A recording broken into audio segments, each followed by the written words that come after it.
Hi, this is Will with Resurgent Arms. Let's install your new end plate. These instructions will work for pretty much any aftermarket end plate. The things you'll need are a flathead screwdriver, an AR-15 armorer's wrench. If you don't have one of these, you can find them typically on Amazon for about 25 bucks. It's worth picking up if you can see yourself working on your AR with any kind of regularity. We also need to secure the castle nut. So we're going to want either some Loctite, which is what we'll be using in this video, or if you plan on staking your castle nut, you will need some kind of hammer and either a Phillips screwdriver or a punch. We're not going to cover that in this video, but I did find a really good one that I will link down in the description. So what I did first was I removed the upper receiver and I removed the buttstock just for time. Next, what we'll want to do is to remove the buffer. Now, the buffer is held in place by this little metal piece right there. That is called the buffer retainer.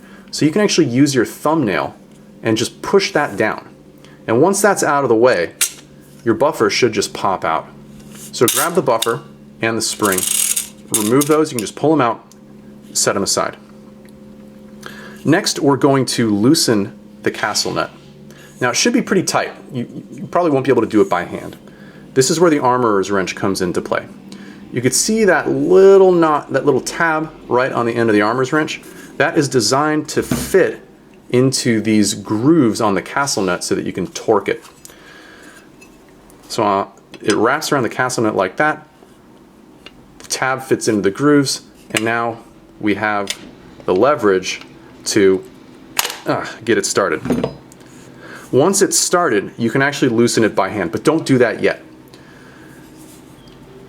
You can see that the end plate already wants to come off the back of the receiver. That's because there's a spring right here that provides pressure to the takedown pin, and that spring is pushing on the end plate. So what we're going to want to do is put some hand pressure on the end plate as we loosen the castle nut by hand as far as it'll go.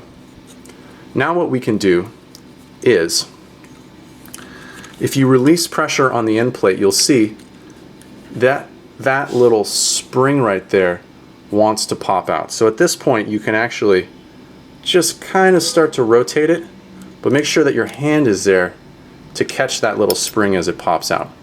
So we're going to remove that spring and set it aside. And there's also a little detent that lives in that hole that we'll want to remove right now. This little guy. So really easy to lose. Make sure to grab that and set it in a safe place for later. And now if you've done that correctly, the takedown pin should just pop out. So set that aside too. Now there's one more thing that needs to get removed. If you look in here, you can see that the inner lip of the buffer tube is keeping this thing from popping out of position. So what you'll do, just like before, take your thumbnail and put downward pressure on the buffer tube as you start to unscrew the buffer tube. Once the buffer tube is no longer covering this, you can release the pressure with your thumb gently so it doesn't go flying into the air. I've definitely crawled around looking for this thing. And you can remove the buffer retainer and buffer retainer spring and set those aside. Now we can go ahead and safely unscrew the buffer tube the rest of the way.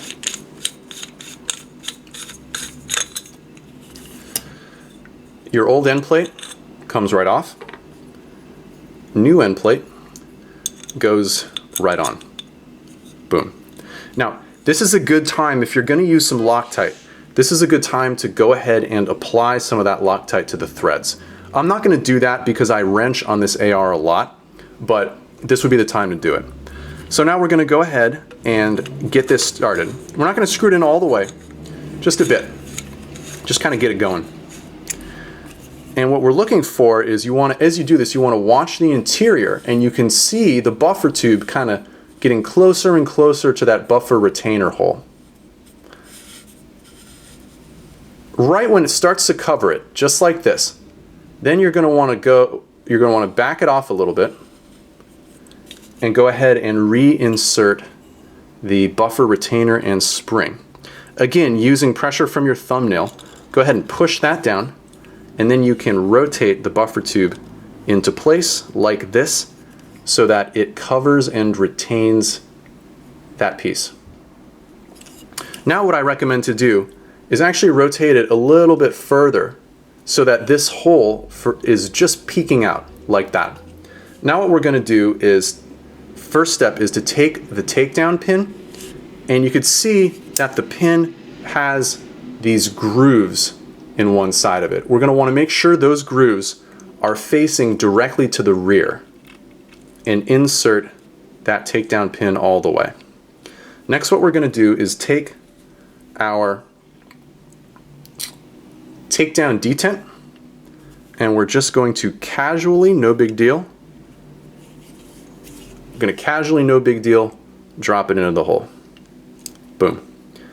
And lastly, we are going to take our spring and just drop it into the hole like that so that it's sticking out.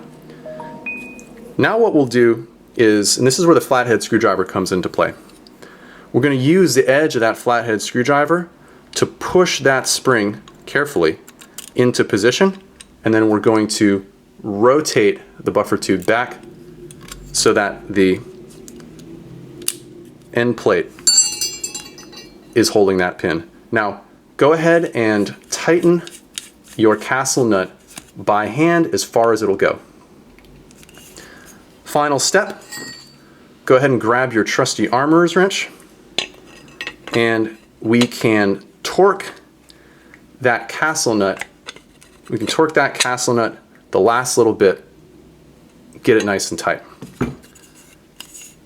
And that is it. You have installed your new end plate. Now, at this point, if you were to want to stake it, what you would do is you would hit the end plate right here with your Phillips screwdriver or your punch so that the material of the end plate is kind of jammed into that little groove on the castle nut. We're not going to do that this time. Again, I've linked a video for that down below if you're interested. But that about covers it. Now I deliberately did this video without any fancy vice grips or AR-15 stands or anything like that, just to show you that while that stuff is helpful, you can absolutely do it without those items. So if any of this was unclear, if you have any questions, go ahead and leave them down below in the comments. If you felt that was helpful, if you felt that this video, if that we did a good job with this, go ahead and like and subscribe. This is Will with Resurgent Arms.